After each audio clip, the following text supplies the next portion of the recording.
ओम शांति। Unlock your mind through meditation. इन 3 दिवसीय सत्रों में आज प्रथम सत्र का शुरुआत कर रहे हैं। आप सभी का बहुत बहुत हार्दिक स्वागत करते हैं। जैसा कि विषय ही है अनलॉक योर माइंड। अब अगर हम देखें तो हमारे जीवन के अंदर पिछले 1-1.5 वर्ष से कुछ इस प्रकार की परिस्थितियां आ रही है, जिन परिस्थितियों में हम लॉकडाउन, अनलॉक ऐसी दोनों प्रकार की परिस्थितियों से गुजर रहे हैं। बाहर की परिस्थितियां अनलॉक भी हो रही है और लॉकडाउन में भी जा रही है, लेकिन क्या हमारा मन इस अनलॉक की प्रक्रिया के समय वास्तव में हमारा मन भी अनलॉक हो रहा है, या अनेक प्रकार की बातें मन के अंदर आते हुए और हम अपने माइंड को अनलॉक नहीं कर पाए? तो हमारे माइंड को हम अनलॉक कैसे करें, उसके लिए हमें क्या चाहिए? तो आज के सत्र में हम सबसे पहले अपने आप को जानेंगे कि हम किस तरह से अपने आप को अनलॉक करें। हम यहाँ देख रहे हैं कि how do you start your day. हमारे दिन की शुरुआत हम किस तरह से करते हैं। सवेरा होता है, सूर्योदय का काल होता है और फिर धीरे धीरे दिन बदलता है, संध्या काल आती है और रात्रि होती है। तो जब सवेरे सवेरे प्रकाश का दिन है, अर्थात प्रकाश से शुरुआत है, तो उस समय हमारे मन के अंदर भी थोड़ी सी तरोताजगी होती है। और जैसे ही हम उस दिन को धीरे धीरे बिताते जाते हैं, हमारे मन के अंदर भी बहुत सारी दुविधाएं, बहुत सारे प्रश्न एक प्रकार से क्यों लग जाती है। और शाम तक तो हमारा मन इतना थक जाता है कि उसके बाद अगर कुछ अच्छा करना भी हो तो इच्छा नहीं होती। कोई अच्छा सुनाता भी है तो सुनने के लिए भी मन तैयार नहीं होता है। उसकी वजह क्या है?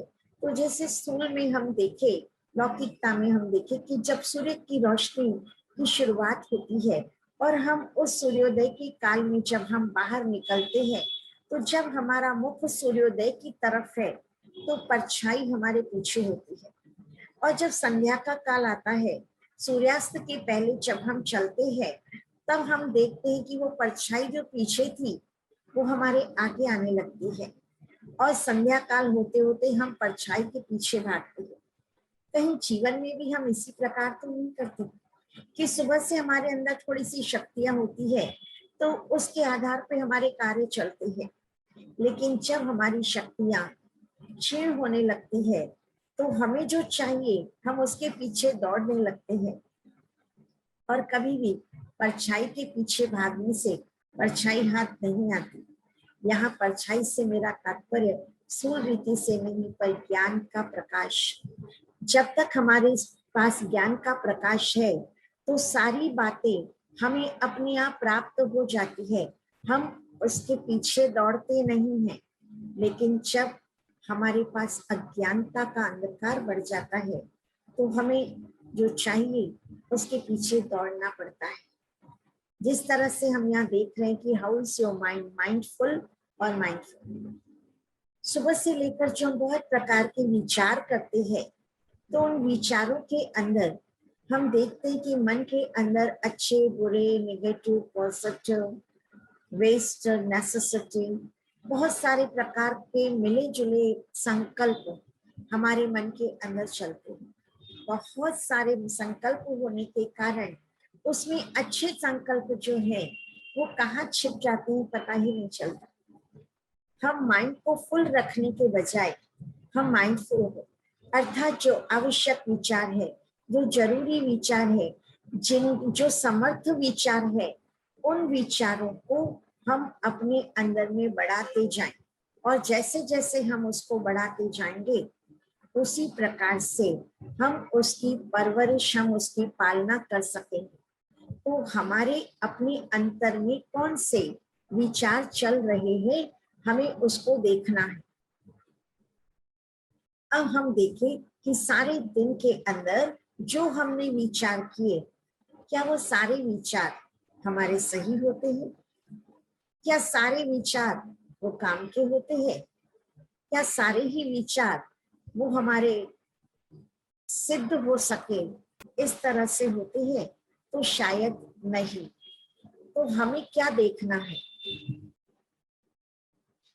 सारे दिन के अंदर जो हमारे विचार चलते हैं, वो एक विचार आता है, वो गया, दूसरा विचार आता है, तीसरा आया, चौथा आया, ऐसे अनेक प्रकार के विचार सारे दिन में आते रहते हैं।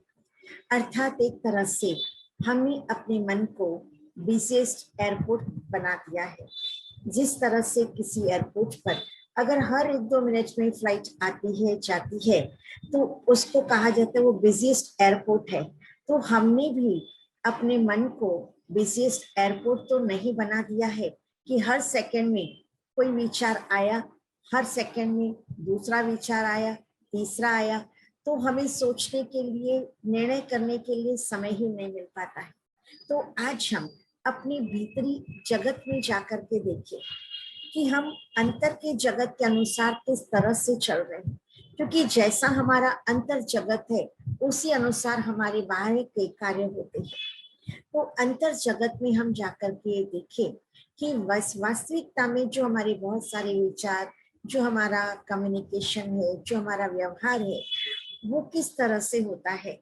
तो सबसे पहले अगर हमारे मन के अंदर कंपटीशन के विचार चलते हैं, एक दूसरे के साथ हम तुलना करते हैं, तो उस तुलना के कारण, हम तुलनात्मक विचारों के कारण कई बार अपने में उलझ जाते हैं।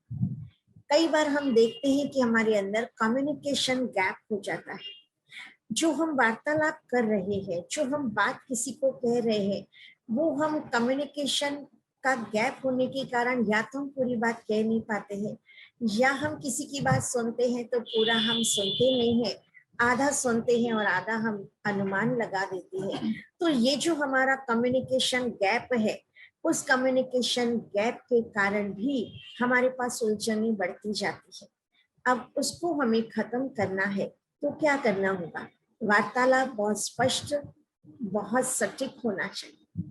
जो हम कहना चाहते हैं वह स्पष्ट शब्दों में हो, और जो हम सुन रहे हैं उसे भी हम पूरा ही ध्यान देकर धैर्यता से किसी की बात को सुने, तो ये कम्युनिकेशन गैप को हम खत्म कर सकते हैं। फिर हम देखते हैं कि हमारे लाइफ में लैक ऑफ बैलेंस, हमारे अंदर बैलेंस की कमी आती है। क्यों? क्योंकि अंदर का तूफान जो चल रहा है वो हमें बाह्य जगत में बैलेंस रखने नहीं देता है। तो मुझे अपने अंतर में पहले बैलेंस रखने की कला को सीखना होगा। उसके बाद हम देखते हैं कि हमारी लाइफ में हम लोगों से एक्सपेक्टेशन बहुत रखते हैं, अपेक्षाएं बहुत ज्यादा रखते हैं, और उन अपेक्षाओं के कारण हम स्वयं डिस्टर्ब होते रहते हैं। मेरी नेचर के आधार पर, मेरी चॉइस के आधार पर, मेरी भावनाओं के आधार पर हम दूसरों से एक्सपेक्ट करते हैं कि इन्होंने यही करना चाहिए, इन्होंने ऐसे ही करना चाहिए, और इन्होंने इस समय ही करना चाहिए। परंतु सामने वाले की अपनी परिस्थितियां होती है, अपनी चॉइस होती है, अपने कार्य करने की क्षमता होती है, तो जिसके कारण वो हमारी एक्सपेक्टेशन पर खरे नहीं उतर पाते। तो एक्सपेक्टेशन रखने के बजाय यदि हम वो जो है जैसे है उसे हम एक्सेप्ट करें। हर एक व्यक्ति के अंदर भिन्नता जरूर है, संस्कारों की भिन्नता है, कलाओं की भिन्नता है, नजरिए की भिन्नता है। उस भिन्नता को हम स्वीकार करें। यहाँ तक कि हमारे हाथ की 5 उंगलियां भी एक ही समान नहीं है, भिन्नता है, लेकिन हम उस भिन्नता को स्वीकार करते हैं। संसार के अंदर, भारत देश के अंदर हम देखें कितनी जाति, कितनी धर्म, कितनी भाषाएं हैं, परंतु वो भिन्नता को अगर हम दिल से स्वीकार करते हैं तो बड़ा अच्छा लगता है। तो हम एक्सपेक्टेशन के बजाय हम उसको एक्सेप्ट करें, क्योंकि हमारी चॉइस अलग हो सकती है, हमारा नजरिया अलग हो सकता है, लेकिन फिर भी हम एक होकर के चल सकते हैं। कई बार हमने ऐसा भी देखा है कि पति पत्नी दोनों के विचार अलग है, दोनों की भावनाएं अलग है, दोनों की आदतें अलग हैं, परंतु उन दोनों को, दोनों की भावनाओं के प्रति, दोनों की चॉइस के प्रति, दोनों की इच्छाओं के प्रति मान सम्मान है। एक दूसरे को रेस्पेक्ट, रिगार्ड देते हैं, जिसके कारण वे बहुत सालों तक बड़े प्यार से चल पाते हैं। तो हम भी दूसरों से एक्सपेक्ट करने के बजाय हम उन्हें एक्सेप्ट करना सीखें। फिर हमारी लाइफ में सिचुएशन डेली आती है और स्वाभाविक बात है, जिंदगी के अंदर समस्याएं तो आएंगी ही। कहा जाता है संसार समस्याओं का सागर है। तो सागर में एक लहर उठती है, फिर दूसरी आती है, पर आपने देखा होगा कि पहली लहर के समान दूसरी लहर नहीं होती, दूसरी लहर के समान तीसरी लहर नहीं होती। कोई छोटी होती है, बड़ी होती है, गहरी होती है, दोनों के समय का अंतर होता है।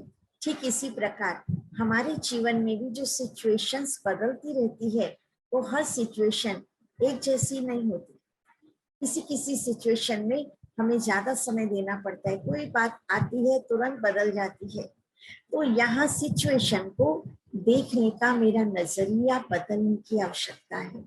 हर सिचुएशन को हम एक चुनौती के रूप में, हम एक अपॉर्चुनिटी के रूप में स्वीकार करें, क्योंकि जब हम उसे अवसर समझते हैं, अपॉर्चुनिटी समझते हैं, तो हम उसे बहुत खुशी से और बहुत हिम्मत से उसे पूरा करने की कोशिश करते हैं। लेकिन अगर हम उसे सिचुएशन समझते हैं, तो उस सिचुएशन को पूरे करने में शायद टेंशन हो सकता है, शायद फियर आ सकता है, शायद हमारा उमंग उत्साह कम हो सकता है। तो हम नेगेटिव बातों को छोड़कर उसे सु अवसर समझे कि ये हमें एक अवसर मिला है अपने आप को सिद्ध करने का।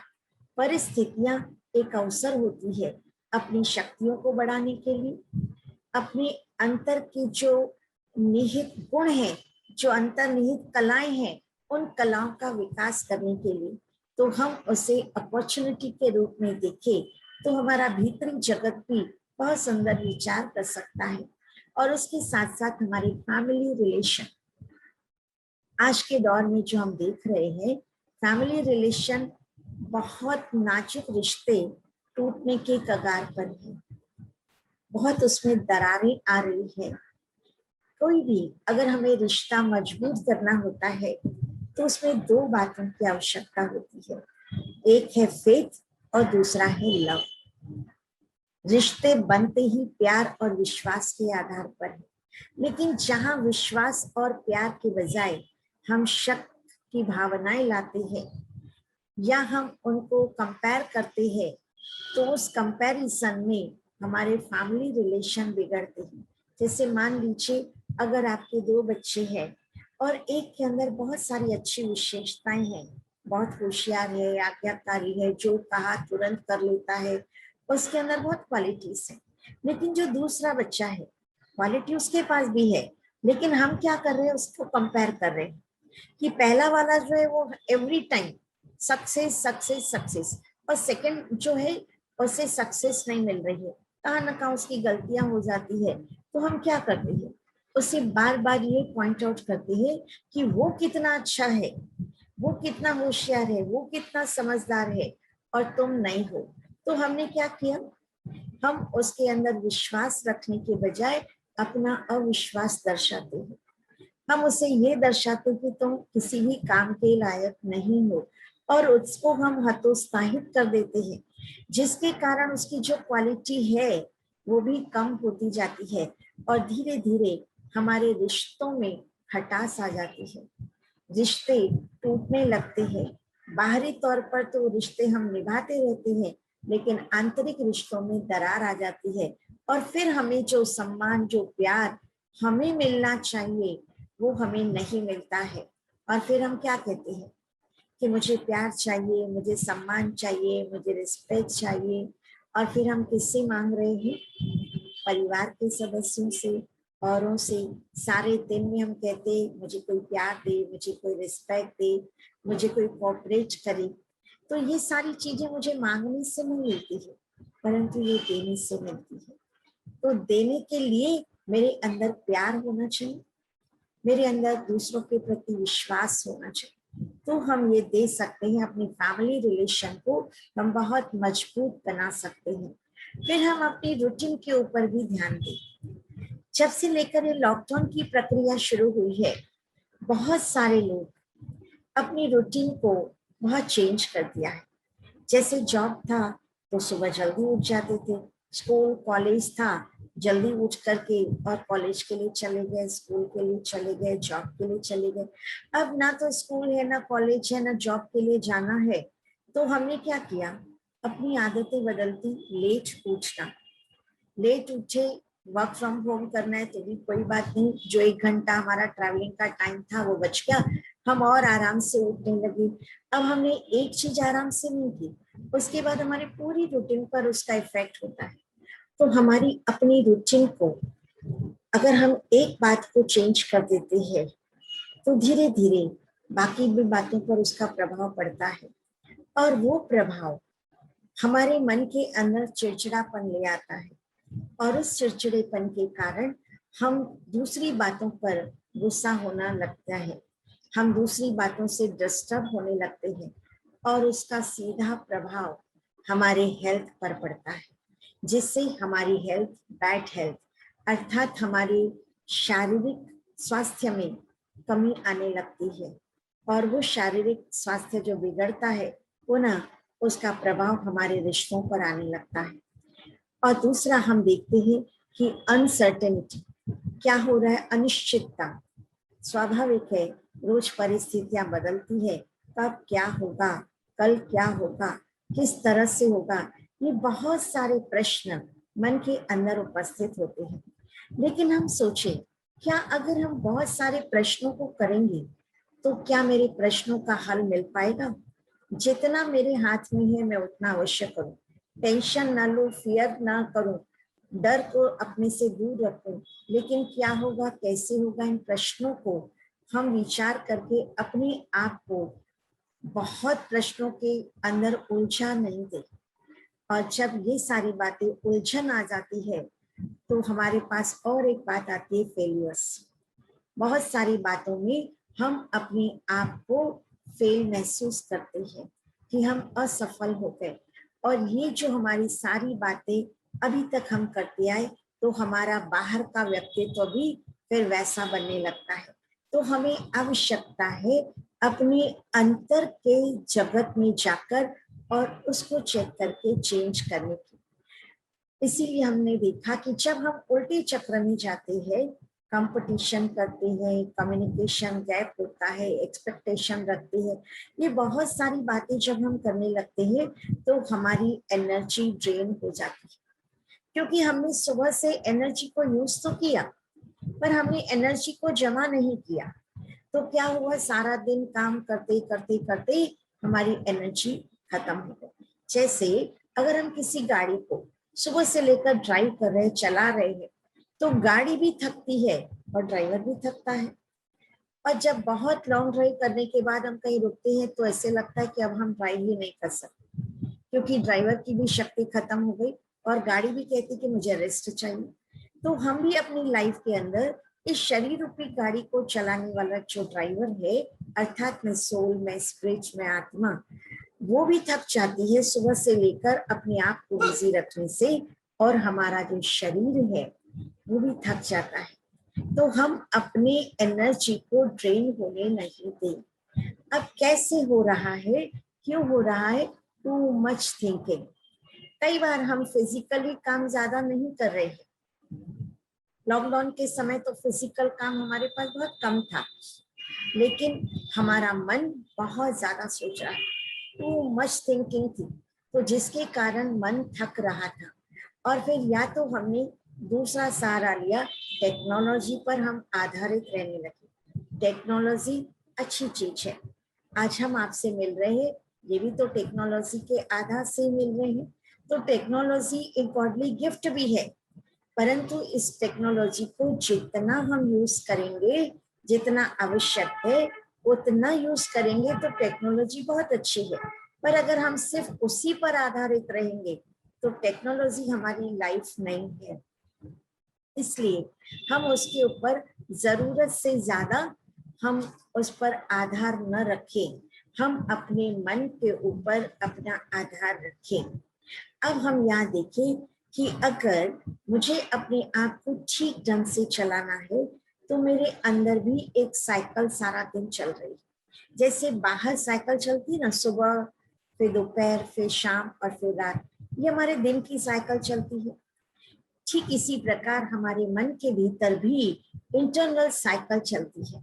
अब इंटरनल साइकिल में हमने अपने अंतर में क्या फीड करके रखा है, जो एक बात फीड की है उसके आधार पर ये सारा साइकिल चलता है। सबसे पहले हमने अपनी कॉन्शियसनेस में एक बात डाल दी है कि आई एम समथिंग और आई एम समवन। हर एक व्यक्ति के कॉन्शियस में ये बात है कि मैं कौन हूँ। तो मैंने क्या रखा है, कौन हूँ माना मैंने अपनी देह के आधार पर जो बातें हैं, मैं एक पिता हूँ, मैं एक पुत्र हूँ, मैं एक बॉस हूँ, मैं एक मैनेजर हूँ, मैं एक एडवोकेट हूँ, मैं रिस्पॉन्सिबल पर्सन हूँ, मैं सोसाइटी का चेयरमैन हूँ, सेक्रेटरी हूँ, व्हाटएवर, फैमिली का हेड हूँ। ये जो सारी बातें हैं वो मैंने अपने अंदर डाल दी है कि मैं ये हूँ। अब उसके आधार पर मेरी मानसिक अवस्था बनती है, मेरा मेंटल स्टेट बनता है, क्योंकि मैं उसके आधार पर सोचने लगता हूँ। अगर मैं एक पिता हूँ, मैं एक बॉस हूँ, तो मेरे सोचने का तरीका वैसा होगा और फिर उसी अनुसार मेरी फीलिंग्स होंगी। कोई व्यक्ति अच्छा भी करेगा, लेकिन मैं अगर बॉस हूँ तो मुझे लगता है कि अरे नहीं, हर एक व्यक्ति मेरे लिए अच्छा सोच नहीं सकता। इसी तरह से अगर मैं एक पिता के रोल को प्ले कर रहा हूँ और मैं बच्चों को बहुत सारे डायरेक्शंस भी दे रहा हूँ, लेकिन अगर मेरे मन में बात बैठी कि बच्चा एक बार सुनने से ठीक से काम नहीं करता, तो मेरे अंतर में मेरा मेंटल स्टेट बन गया है कि मुझे बोलने के बाद एक बार नहीं बहुत बार बोलना होगा, उसके बाद वो काम ठीक होगा। तो मेरी फीलिंग्स वैसी ही बन गई। तो जिस प्रकार के हमारे मेंटल स्टेट होती है उसी प्रकार हम उनसे व्यवहार करते हैं। तो यहाँ भी मुझे अंतर के साइकिल में चेंज करने की आवश्यकता है। अब अंतर के साइकिल में मैं क्या चेंज करूं? तो सबसे पहले कॉन्शियसनेस को चेंज करना है कि मैं चाहे पिता हूं, मैं चाहे बॉस हूं, मैंने जो भी पद पोजीशन हासिल किए हैं, उस सब से पहले मैं इस शरीर को चलाने वाली एक आत्मा हूँ, सोल हूँ, स्पिरिट हूँ। और वो सोल में कैसी हूँ? I am peaceful soul. ये मेरे कॉन्शियसनेस में पहला थॉट डालना है। ये कॉन्शियसनेस में तब जाएगा जब हम इसी एक थॉट को बार बार करते रहेंगे। I am peaceful soul, I am pure soul, I am positive soul. तो उससे क्या होगा कि मेरे अंदर में पॉजिटिविटी, प्योरनेस आ जाएगी और मेरा जो मेंटल स्टेट है वो भी बदल जाएगा। मुझे और भी सब प्योर दिखाई देंगे, औरों के लिए भी मैं पॉजिटिव सोचना शुरू कर दूंगी कि हाँ सभी पॉजिटिव है। क्यों? क्योंकि मैं पॉजिटिव हूँ, इसके लिए दूसरे भी पॉजिटिव हैं। तो मेरी जो फीलिंग्स होगी, जो पहले नेगेटिव फीलिंग से काम शुरू हो रहा था, अब वो पॉजिटिव फीलिंग से काम शुरू होने लगेगा। फिर जब मेरी फीलिंग्स पॉजिटिव हो गई, मेरी फीलिंग्स प्योर हो गई, तो मेरा एटीट्यूड, मेरा काम करने का तरीका, उनके साथ का व्यवहार जो है वो भी मेरा पॉजिटिव होगा। और उस पॉजिटिव व्यवहार के कारण हमारे संबंधों में दरार नहीं पड़ेगी। हम एक दूसरे को कोऑपरेट करेंगे, हम एक दूसरे को अंडरस्टैंड करेंगे। तो जहां अगर मेंटल स्टेट अच्छी होती है तो अंडरस्टैंडिंग होती है, और अंडरस्टैंडिंग होती है वहां विश्वास रख करके और एक दूसरे पर कार्य सौंपते हैं और उस कार्य को करते हुए हमें खुशी होती है। फिर उसी प्रकार से हमारा विजन बनता है और हम अपने विजन के अनुसार अपने दृश्य को, अपने विश्व को उसी दृष्टिकोण से देखते हैं। अगर मैं एक बॉस हूँ ये से सोचा था, पर मैं सोल हूँ नहीं सोचा, तो शायद मेरे अंदर वो रूपनेस आएगी, मेरे अंदर ईगो आएगा। परंतु अगर उसके पहले मैंने सोचा peaceful soul, I am pure soul, ये मैंने अगर फीड किया है तो मुझे सारा विश्व भी वैसा दिखाई देगा। कहा जाता है जिस रंग का हम चश्मा पहनते हैं हमें दुनिया वैसी दिखाई देती है। अगर आप हरे रंग का चश्मा पहनोगे, दुनिया हरी दिखाई देगी।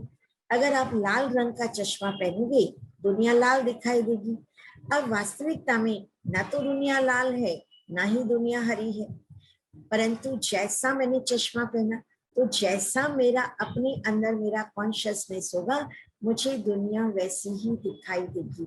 तो अगर मैं अच्छा देखना चाहूँ, तो मेरे कॉन्शियस को अच्छा बनाना है, और फिर मेरे एक्शन अर्थात मेरे कर्म वो भी बहुत सुंदर, बहुत अच्छे होंगे। तो मुझे अपने भीतर के साइकिल को चेंज करना है। भीतर के साइकिल में बस एक जगह परिवर्तन की जरूरत है, दो जगह पे नहीं। यहाँ हम एक बहुत सुंदर एक उदाहरण देख रहे हैं। एक एप्पल है और एक मौसम्बी है। अब दोनों फल बहुत अच्छे हैं, दोनों की अपनी अपनी अहमियत है, दोनों की अपनी अपनी टेस्ट है। लेकिन अगर हम ये कहें कि एप्पल मौसम्बी जैसा नहीं है, या मौसम्बी एप्पल जैसी नहीं है, स्वाभाविक है नहीं होगी, पर दोनों की भिन्नता जो है वो प्रिय है, दोनों के अपने टेस्ट है, अच्छी लगती है। इसी तरह से व्यक्ति सारे एक जैसे नहीं हो सकते हैं, हर एक व्यक्ति में अलग अलग क्वालिटी है। So don't compare. एक व्यक्ति का दूसरे व्यक्ति के साथ हम तुलना करके उसका स्वरूप न बनाएं, पर उसके अंदर क्या क्वालिटी है, उस क्वालिटी को देखकर हम उसके साथ कर्म करें, व्यवहार में आए, और उसके लिए हम अपनी धारणाएं बनाएं। तो हम इस विभिन्नता को देखें, समझें और उसे स्वीकार करें, तो हमें वो विभिन्नता भी अच्छी लगती है। हमारे मन के अंदर जो इतने सारे विचार चल रहे हैं, उसमें हम यहाँ 4 प्रकार के विचार देखते हैं: negative, waste, necessary and positive. अब हमारे नेगेटिव थॉट्स कैसे बनते हैं? नेगेटिव थॉट अर्थात जो हमें दुख देने वाले, जो हमें परेशान करने वाले, जो कोई ना कोई बात में हमारा नुकसान करने वाले, डिस्टर्ब करने वाले, वो नेगेटिव थॉट। अब वो नेगेटिव थॉट कहाँ से आए? तो हमारे मन के अंदर एक्चुअली थॉट्स आने के कुछ रास्ते हैं। आंखें, हमारे कान और हमारा मुख, ये 3 ऑर्गन ऐसे हैं जिससे हमारे अंदर थॉट्स प्रवेश करते हैं। हमने जो कुछ भी देखा, अगर मेरा देखने का नजरिया गलत है, नेगेटिव है, तो नेगेटिव थॉट चलेगा। अगर मेरा नजरिया अच्छा है, पॉजिटिव है, तो पॉजिटिव चलेगा।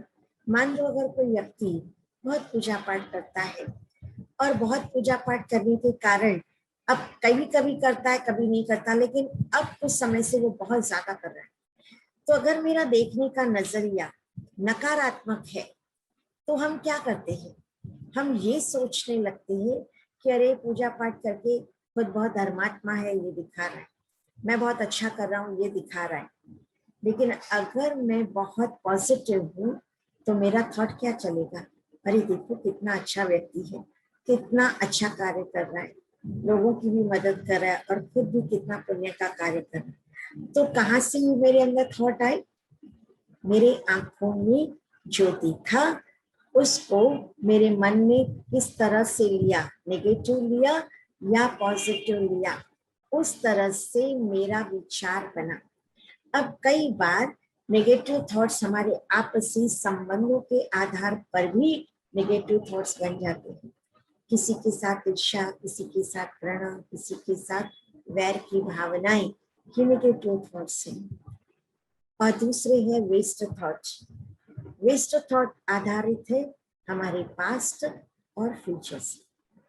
पास्ट में अगर कोई घटना हो गई, किसी व्यक्ति से मुझे धोखा मिल गया, किसी व्यक्ति से मुझे दुख मिल गया, तो हम ये सोचने लगते हैं कि इस व्यक्ति ने मुझे ऐसा ऐसा किया, जब किया तब तो मैं दुखी हो ही गई, लेकिन अनायास आज मुझे बहुत समय के बाद, बहुत वर्षों के बाद वो व्यक्ति, वो बात, वो सिचुएशन याद आ गई, और आज भी मैं दुखी हो गई।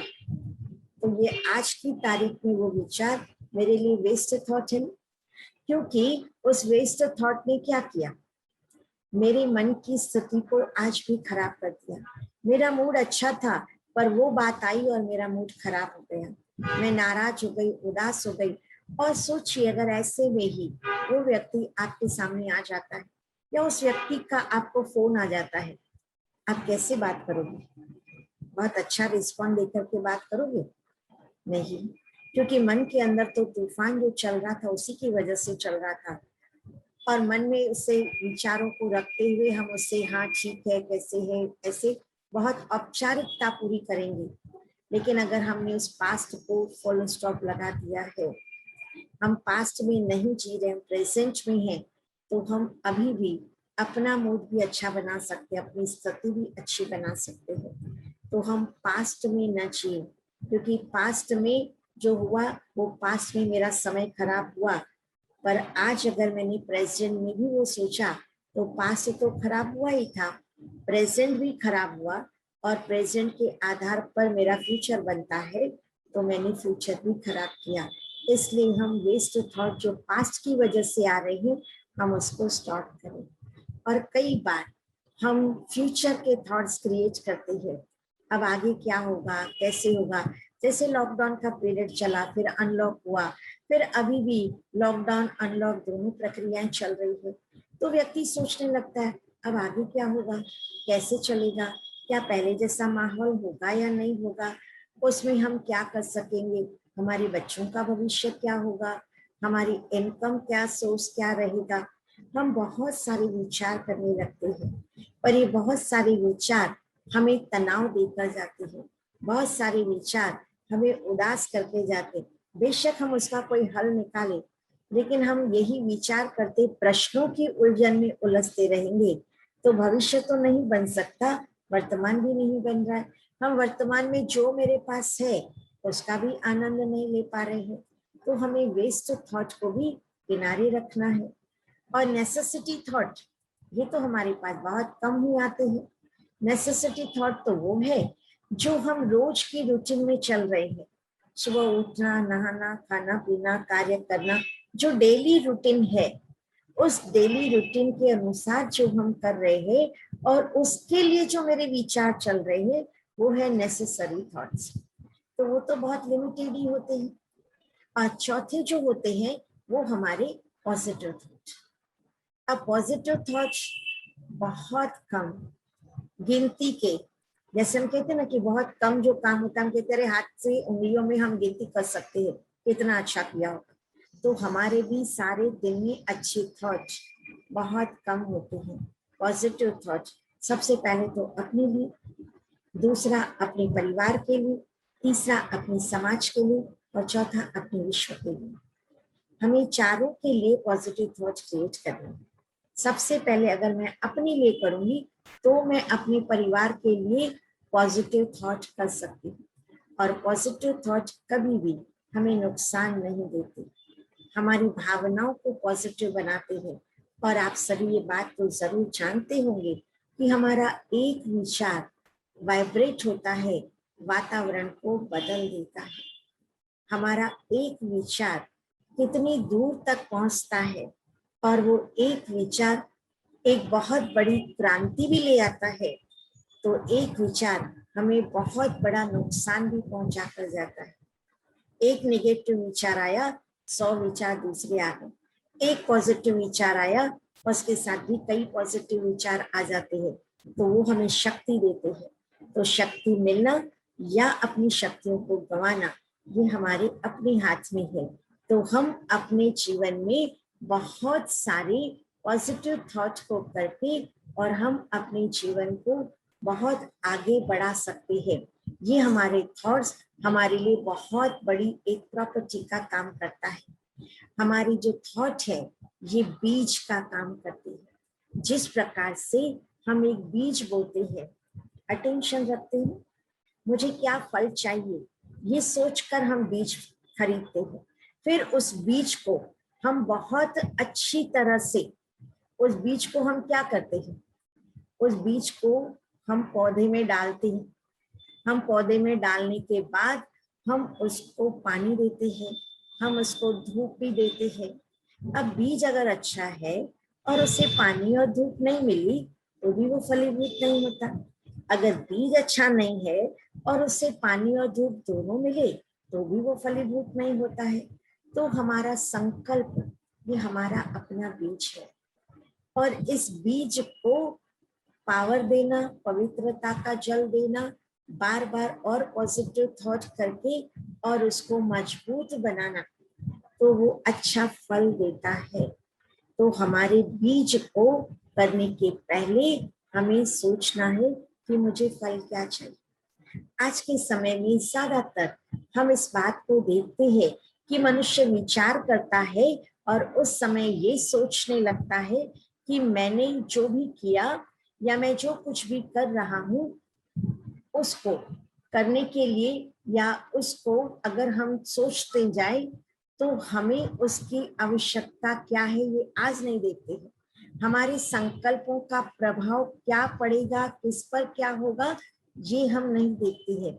बस मैंने विचार कर लिया, और फिर जब उसका नुकसान होता है तो हम क्या कहते हैं, अरे मैंने तो सोचा ही नहीं था ऐसा होगा। तो इसके लिए संकल्प वो बीज है जो मुझे सोच समझ कर करना है, उसका फल मुझे ही खाना होगा। उस बीज को तो शायद हम नहीं खाएं, चल सकता है, लेकिन जो हमारा बीज है, संकल्प रूपी बीज है, इसका जो फल निकलेगा वो हमें स्वयं को ही खाना होगा। इसलिए हमें संकल्प बहुत सोच समझकर करना है। कहा जाता है जब हम नेगेटिव थॉट करते हैं तो उसकी संख्या 1 मिनट में 35 से 40 विचार हो जाते हैं। जब वो वेस्ट थॉट होते हैं तो 25 से 30 विचार होते हैं, और जब वो पॉजिटिव थॉट होते हैं तो 12 से 15 विचार 1 मिनट के अंदर चलते हैं। तो हम अपने उन विचारों को पॉजिटिव बनाएं। अब सोचिए अगर 1 मिनट में 15 विचार चल रहे हैं और नेगेटिव 1 मिनट में 35 विचार चल रहे हैं, कितना बड़ा डिफरेंस है। तो मन थकेगा ना। हम एक नॉर्मल लाइफस्टाइल में पैदल चलते हैं, अगर हम पैदल काफी समय चलना चाहें चल सकते हैं, लेकिन दौड़ना ये एबनॉर्मल स्टेज है। तो हम मन के अंदर भी विचारों को करके क्या कर रहे हैं, एबनॉर्मल स्टेज पर ले आते, मन को दौड़ाते हैं, मन थकता है और फिर हम कोई भी कार्य नहीं कर पाते हैं। तो हम अपने विचारों को चेक करें और हम ज्यादा से ज्यादा पॉजिटिव विचार करके और अपने उस फल को अपने सामने रखें। अब मैं जो आत्मा विचार करने वाली वह सुंदर मन जो मेरे पास है विचार करता है, तो आत्मा के पास सिर्फ मन ही नहीं है, उसके पास बुद्धि भी है और उसके पास संस्कार भी है। और आत्मा जो है उसके पास बहुत सारे गुण भी है, क्वालिटी भी है। जैसे हम कहते ना कोई बच्चा जन्म लेता है बहुत सारे अच्छे संस्कार अपने साथ लाता है, तो हम क्या कहते हैं, इस बच्चे में पहले से ही बहुत सारे गुण हैं, और अगर उसे वैसा माहौल वैसी परवरिश मिलती है उसके गुणों का विकास होता है। ठीक इसी प्रकार से हम आत्माएं जब इस सृष्टि पर आती है तो हम आत्माओं के पिता जो परमात्मा है वो भी हमको बहुत सारी क्वालिटी हमारे अंदर भर कर भेजते हैं। सबसे पहली क्वालिटी वो हमारे अंदर भरते हैं वो है सत्यता। आत्मा सत्य स्वरूप है, आत्मा अजर अमर अविनाशी है, उसका विनाश नहीं होता। अर्थात आत्मा कभी जलती नहीं, मरती नहीं, कटती नहीं। इसीलिए आत्मा जब एक देह छोड़कर जाती है तो भी हम कहते भगवान इनकी आत्मा को शांति देना। माना आत्मा की मृत्यु नहीं हुई, देह की मृत्यु हुई। तो आत्मा सत्य है, सत्य अर्थात कभी भी नाश न होने वाली अविनाशी आत्मा। उस अविनाशी आत्मा के पास और भी बहुत सारे गुण हैं। प्योरिटी, प्योरिटी अर्थात स्वच्छता, पवित्रता। जब भगवान के घर से हम आए थे तो भगवान ने अपने जैसे सारे गुण हमारे अंदर भरकर इस सृष्टि पर भेजा था। तो भगवान तो पवित्र है, प्योर है, तो हमारे अंदर भी उन्होंने प्योरिटी भरी थी। और साथ ही साथ प्यार, भगवान को कहते हैं प्यार का सागर। हम उसकी प्यार की एक बूंद के प्यासे हैं, ऐसे भजन गाते हैं। तो परमात्मा ने हमारे अंदर भी वो प्यार का गुण बहुत ज्यादा मात्रा में भर करके भेजा था। और प्यार के साथ साथ ब्लेस, आनंद, आनंद का गुण जो मिले उसमें आनंद में रहना, आनंदित जीवन, और साथ साथ पावर भी दिया था। हर कार्य करने की शक्ति आत्मा के अंदर मौजूद थी। और उसके साथ खुशी, खुशी के साथ शांति और ज्ञान, ये सारे ही गुण भगवान ने हमारे अंदर भरे हुए थे। ये सारे गुण भरने के बाद जब हम इस सृष्टि पर आए तो हमने गुणों को निकाल नहीं दिया, पर उसके साथ हमने धीरे धीरे अवगुणों को अपनाना शुरू किया। जैसे एक बच्चा बहुत सुंदर तैयार होकर माँ उसे घर से बाहर खेलने के लिए भेजती है। बच्चा खेलने के लिए जाता है तो जब खेल कर लौटता है तो उसके कपड़े खराब होते हैं, चेहरे पर कहीं दाग, हाथों में कहीं दाग, पैरों में कहीं दाग, कुछ ना कुछ ऐसी अस्त व्यस्तता होती है। और फिर माँ उसे कहती है, अरे ये क्या हाल बना कर आई, तुमको कैसे भेजा था, तुम कैसे बनकर आई। फिर उसे साफ किया जाता है। साफ करने के बाद वैसे वो बच्चा वैसा ही सुंदर बन जाता है। क्यों? क्योंकि उसके गुण, उसकी क्वालिटी निकल नहीं गई थी, बस उसके ऊपर धूल चढ़ गई थी। ठीक इसी प्रकार से हमारी आत्मा के अंदर भी ये सातों ही गुण मौजूद है। बस अंतर क्या पड़ा है कि विकारों की, बुराइयों की धूल चढ़ती गई है। एक छोटी सी आत्मा, उसके ऊपर एक परत आ गई असत्यता की, दूसरी आ गई अस्वच्छता की, तीसरी आ गई तेरा मेरा की भावनाएं, ईर्ष्या की भावनाएं रखने की। फिर मेरा आनंद तो खत्म हो गया, या आनंद की जगह तुलना में ले लिया। फिर हमारे पास जो शक्तियां थी वो शक्तियां क्षीण होने लगी। तो हमने सोचा मैं तो शक्तिहीन हूँ, मेरे पास तो शक्ति ही नहीं है। अब इतनी सारी कमियां हैं तो खुशी कैसे होगी, शांति कैसे होगी। तो ये हमने क्या किया, एक बुरी परत के बाद एक एक एक एक लेयर्स हमने बुराई के लगाते गए, पर उसके अंदर जो आत्मा है वो हीरा अभी भी है। बस उस हीरे के ऊपर चमक कम होने की वजह है ये सब हमने बुराइयों को अपना लिया। अब परमात्मा हमें कहते हैं फिर से हम इन लेयर्स को एक एक एक एक करके लेयर्स को उतारेंगे तो बहुत टाइम लगेगा। बजाय उसके हम अपने आप को पहचाने कि मैं क्या हूँ। अगर मुझे पता चले कि मैं तो वो वैल्यूएबल डायमंड हूँ, मैं वो हीरा हूँ जिसके ऊपर थोड़ी सी धूल है, तो मैं वैल्यूएबल हीरा हूँ, ये सोचते सोचते ये धूल अपने आप निकलने लगेगी।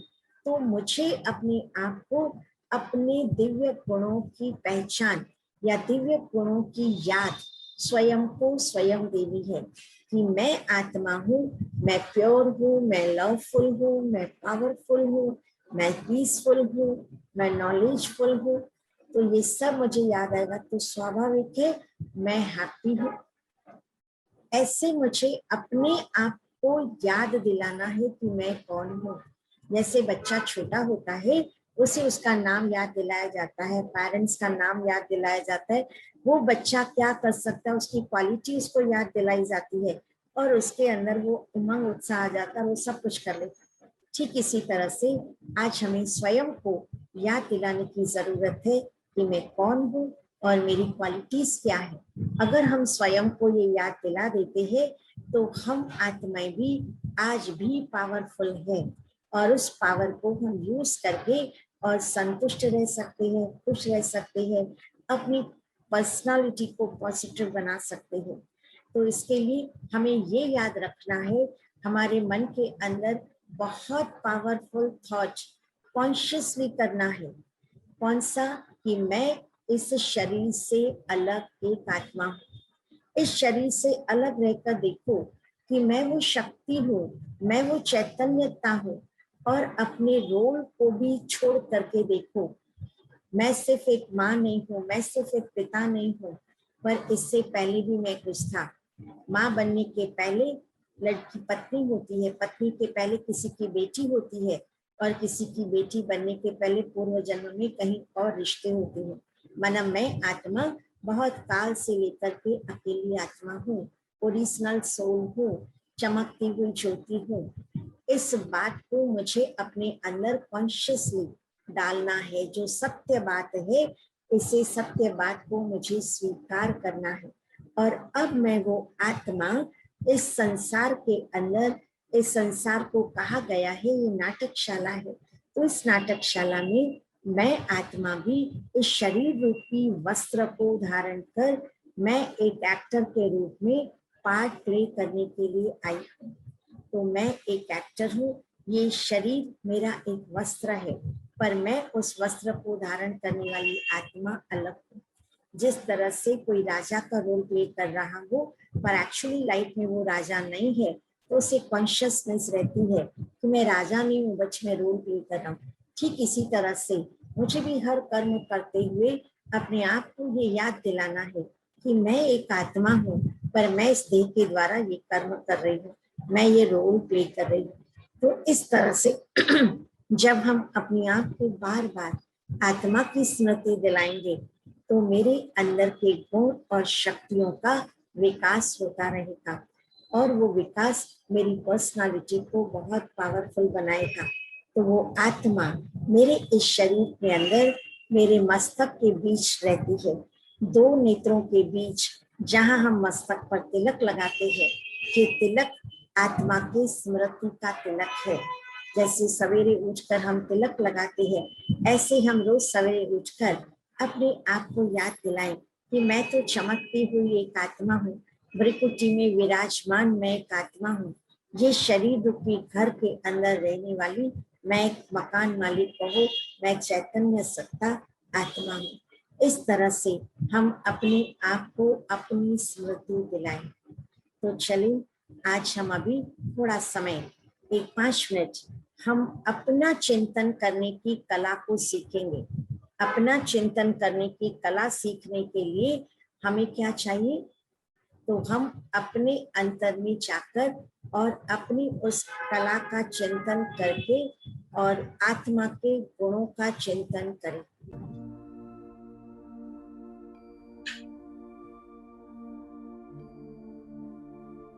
चारों ही ओर से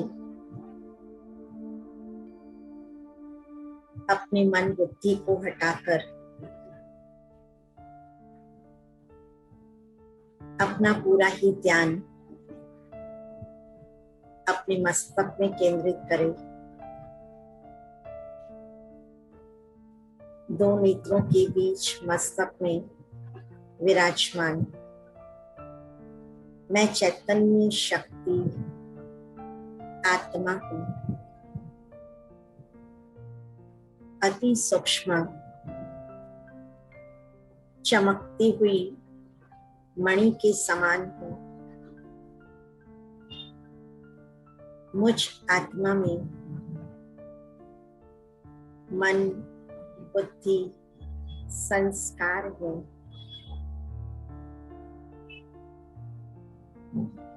मन श्रेष्ठ संकल्पों की रचना करने वाला श्रेष्ठ मन है।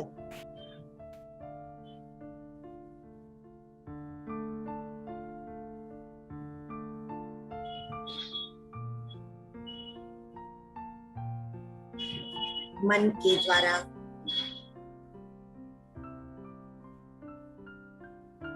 श्रेष्ठ विचारों की रचना करने वाली मैं श्रेष्ठ आत्मा हूँ।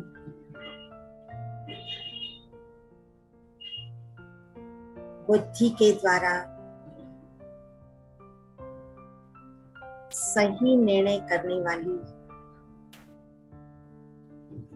बुद्धिशाली आत्मा हूँ।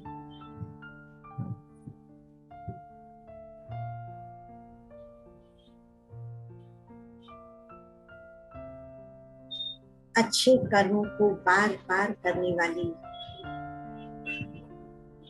श्रेष्ठ संस्कारधारी आत्मा हूँ।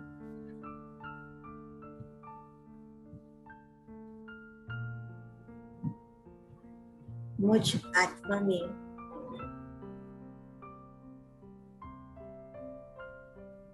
सप्तरंगी गुणों से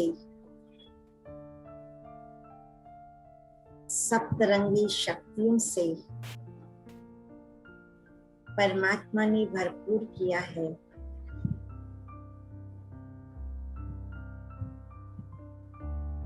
मैं आत्मा ज्ञान स्वरूप हूँ। मैं आत्मा प्रेम स्वरूप हूँ, सत्य हूँ, आनंद स्वरूप हूँ, शांत स्वरूप हूँ, पवित्र स्वरूप हूँ, शक्ति स्वरूप हूँ, सुंदर गुणों से भरकर मुझ आत्मा की क्वालिटी को निखार रही है।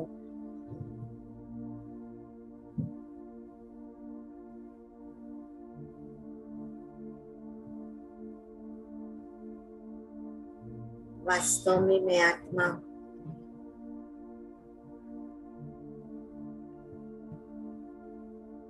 हर बात से परे देह के रूप, पद, नाम, इन सब से परे एक शक्ति हूँ, एक आत्मा हूँ।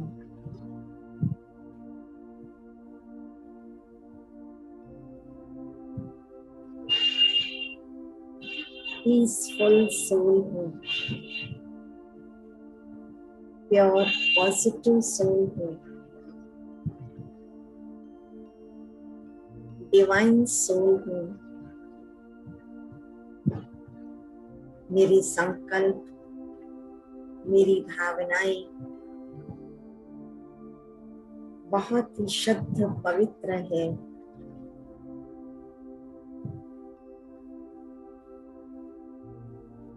मैं महान आत्मा हूँ।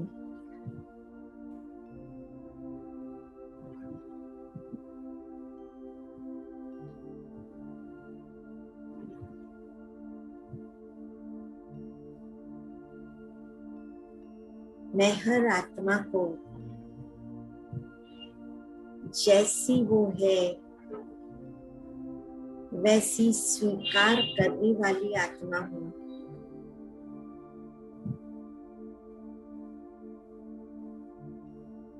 संसार की विभिन्नता को स्वीकार करते हुए सदा खुश रहने वाली आत्मा हूँ।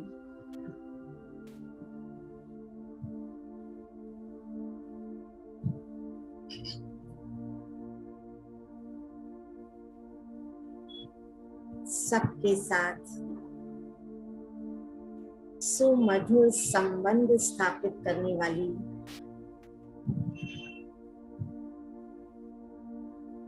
श्रेष्ठ आत्मा हूँ।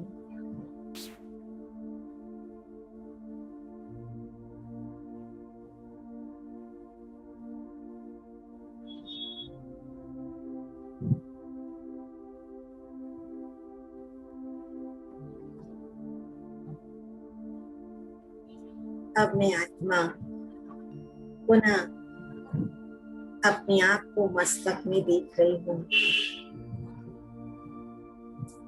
शांति की अनुभूति हो रही है। मेरी आत्मा में शांति, पवित्रता, शक्ति भरपूर मात्रा में है। विजुअलाइज करें कि आपके मस्तक से, आत्मा से बहुत सारी पॉजिटिव लाइट निकलकर चारों ओर फैल रही है। पवित्रता और शक्ति, शांति की किरणें आपके मस्तक से निकलकर चारों ओर फैल रही है। आसपास का माहौल शांति, पवित्रता और शक्ति से भरपूर हो गया है।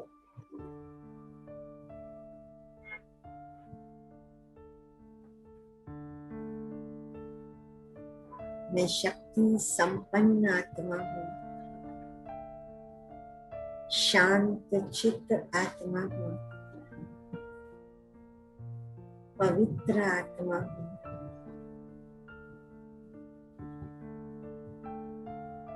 अब मेरे संपर्क में जो भी आएंगे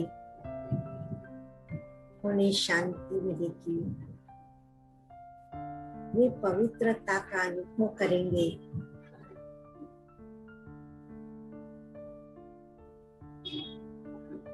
क्योंकि मैं परमात्मा की श्रेष्ठ रचना देवात्मा बनने वाली आत्मा हूँ, महान कर्म करने वाली महान आत्मा हूँ।